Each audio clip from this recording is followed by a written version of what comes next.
السلام علیکم ورحمۃ اللہ وبرکاتہ۔ امید کرتا ہوں دوستو آپ لوگ خیریت تو آپ ہوں گے۔ ہم میں سے ہر شخص کو معلوم ہے کہ یہ مہینہ ماہ رجب کا ہے، اور اس مہینے میں رسول اللہ صلی اللہ علیہ وسلم نے ہمیں آپ کو ایک مبارک دعا ارشاد فرمائی ہے، اور کچھ عمل ہمیں آپ کو اس مہینے میں خاص کر کرنے کی کوشش کرنی چاہیے۔ لیکن بدقسمتی یہ ہے کہ اس مہینے میں بھی سنت کو چھوڑ کر بدعات اور رسومات کو پروموٹ کرنے کے لیے اور مشہور و معروف کرنے کے لیے اس مہینے میں خاص کر 22 تاریخ کو رائج کر دیا گیا ہے، جس کا نام کونڈے کا ہے۔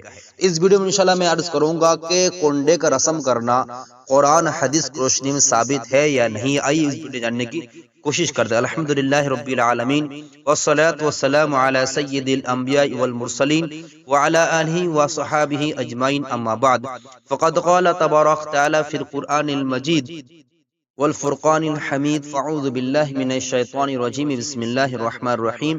اليوم اکملت لکم دینکم واتممت علیکم نعمتی ورضیت لکم الاسلام دینا، وقال النبی صلی اللہ علیہ وسلم من تشبہ بقوم فہو منہ، صدق اللہ رسولہ النبی الکریم۔ میرے معزز سامعین کرام، بزرگ عزیز ساتھیو، آج ہم ایک بہت ہی اہم اور حساس سوال پر بات کرنے جا رہے ہیں۔ ایسا سوال جو ہر سال رجب کے مہینے میں ہزاروں لوگوں ذہن میں آتا ہے، کیا کونڈے کا رسم قرآن حدیث کی روشنی میں ثابت ہے یا نہیں؟ کیا نبی کریم صلی اللہ علیہ وسلم اور صحابہ کرام یا تابعین رضی اللہ تعالی عنہ رحمۃ اللہ علیہ نے کبھی کونڈے کیے یا نہیں کیے؟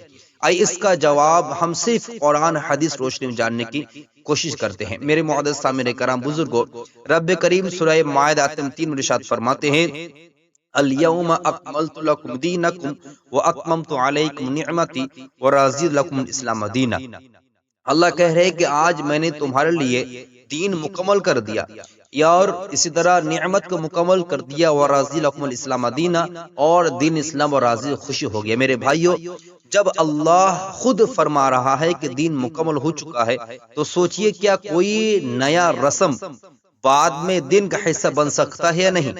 تو آئیے اس ویڈیو میں ہم کلیئر کر لیتے ہیں کہ پورا قرآن پڑھ لیجئے، کسی ایک آیت میں بھی کونڈے، مخصوص نیاز، رجب کے خاص دن کا ذکر کہیں موجود نہیں۔ یہ بہت بڑا ثبوت یہ ہے کہ کونڈے کا رسم قرآن ثابت نہیں ہے۔ اب حدیث کو روشنی میں جانتے ہیں، کیونکہ ہمارے پاس دو ہی آپشن ہے، ایک قرآن پاک میں اور ایک حدیث مبارک۔ اگر قرآن میں نہ ملے تو حدیث ہم تلاش کریں گے۔ آئیے حدیث میں جانتے ہیں، نبی کریم صلی اللہ علیہ وسلم نے ایک بہت ہی اصول بات فرما دی ہے۔ بخاری اور مسلم کی حدیث، من احدث فی امرنا ھذا ما لیس منہ فہو رد، کہ رسول اللہ صلی اللہ علیہ وسلم ارشاد فرما، جس نے ہمارے دین میں کوئی نئی چیز ایجاد کی جو اس میں سے نہیں، وہ مردود ہے۔ غور کیجئے میرے بھائی، اگر کوئی عمل نبی کریم صلی اللہ علیہ وسلم نہ کیا، صحابہ کرام نہ کیا، تابعین نے بھی نہ کیا، تو وہ دین کا حصہ کیسے ہو سکتا ہے؟ کیا نبی کریم یا صحابہ کرام نے کونڈے کیے؟ اس کا جواب نہیں، نہ صحابہ رسول اللہ نے فرمائی، اور نہ ہی صحابہ کرام اور نہ تابعین میں سے، صحابہ میں سے رسول اللہ صلی اللہ علیہ وسلم کے بعد ابوبکر صدیق رضی اللہ تعالیٰ، عمر فاروق، عثمان غنی، علی رضی اللہ تعالیٰ عنہم اجمعین، کسی نے بھی کونڈے کا رسم کرنے کا ثابت نہیں آتا ہے۔ اگر اتنا اہم عمل ہوتا تو صحابہ کرام میں کسی نے بھی پہلے ضرور کرتے تھے، پھر لوگ کیوں کرتے ہیں؟ اس سوال پیدا ہوتا ہے۔ تو یہ رسم برصغیر کی ایک ثقافتی روایت ہے جو آہستہ آہستہ دین کا رنگ اختیار کر گئے ہیں۔ لوگوں نے یہ سمجھ لیا ہے کہ کونڈے کریں گے تو مصیبت ٹل جائے گی، کونڈے نہ کریں گے تو نقصان ہو جائے گا۔ یہ سب غلط عقیدہ، غلط خیالات ہیں۔ اب رہی بات کہ کیا صدقہ دینا غلط ہے؟ ایک کونڈے کے طور پر ایک فاتحہ کرنا یا صدقے کے طور پر ہوتا ہے، یا غریبوں کو کھلایا جاتا ہے، تو یاد رکھیے میرے بھائی، نہیں میرے بھائی، یہ صدقہ کرنا کوئی غلط چیز نہیں ہے۔ صدقہ دینا تو بہت بڑی نیکی عمل ہے۔ نبی کریم صلی اللہ علیہ وسلم ارشاد فرماتے ہیں، صدقہ مصیبت کو ٹال دیتا ہے۔ لیکن مسئلہ یہ ہے کہ بھائی، صدقہ کو خاص دین سے باندھ دینا، خاص برتن کو لازم قرار دینا، یہ عقیدہ رکھنا کہ بغیر کونڈے کے دعا قبول نہیں ہوتی، یہ سب سنت کے خلاف ہے۔ اور یہ بھی سمجھنا کہ مٹی کے آبار میں پوری، کچوری وغیرہ چیز رکھنا ہے، اور رکھنے کے ساتھ ساتھ ان پر فاتحہ کرنا بھی لازم ہے۔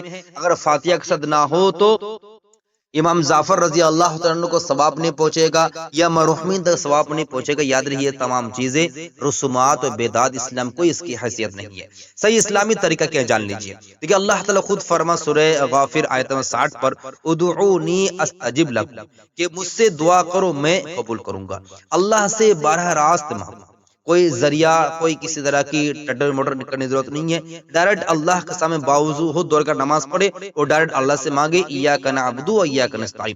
جب دل چاہے صدقہ کرے، کسی دین کسی برتن کو قید نہ فرمائے بھائی.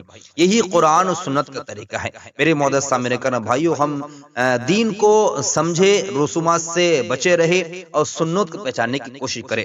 کنڈے کا رسم قرآن حدیث ثابت نہیں ہے اور دین میں وہی عمل قابل قبول ہے جو نبی کریم صلی اللہ علیہ وسلم کے طریقے پر ہو، صحابہ کرام کے طریقے پر ہو، ما انا علیہ و صحابی طریقے پر ہو. خلاصہ کلام یہ کہ کنڈے کا رسم کرنا یہ بدعات و خرافات ہے. اس طرح عمل سے ہم کو بچنے کی کوشش کرنا. دعا کی درخواست. السلام علیکم ورحمۃ اللہ.